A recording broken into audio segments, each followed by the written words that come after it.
দেশব্যাপী মাজারে হামলা ও ভাঙচুরের প্রতিবাদে কেন্দ্রীয় শহীদ মিনারে ফকিরি গান এবং ভাব আলোচনা হয়েছে। প্রতিবাদী এ আয়োজনে সঙ্গীত পরিবেশন করেন দেশবরেণ্য বাউল শিল্পী ও পালাকাররা। এ সময় তারা মাজারে হামলাকারীদের আইনের আওতায় আনার দাবি জানান।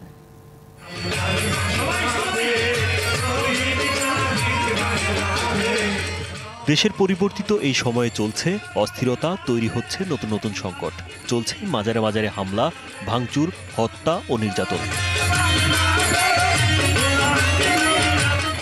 মাজারে হামলা ভাঙচুরের প্রতিবাদে রবিবার রাতে কেন্দ্রীয় শহীদ মিনারে ফকিরি গান ও ভাব আলোচনা হয়।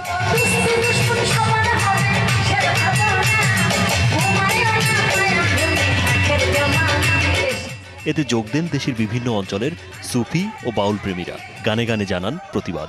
250-টিরও বেশি ডিজাইন অপশন নিয়ে ওয়ালটন স্মার্ট ফ্রিজ, বোঝে আপনার প্রয়োজন।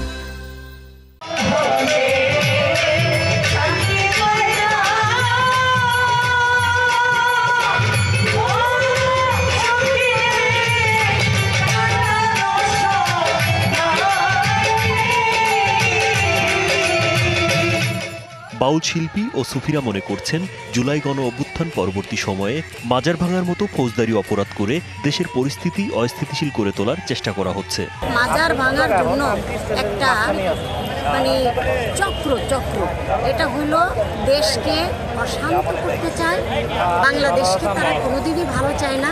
আর একটি মাজারও যেন না ভাঙে, আর যে মাজারগুলি ভাঙা হচ্ছে সরকার যেন এটা সংস্কার করে দেয়।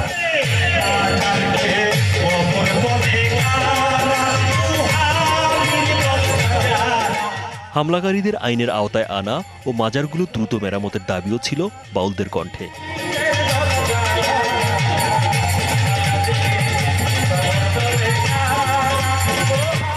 DBC news desk.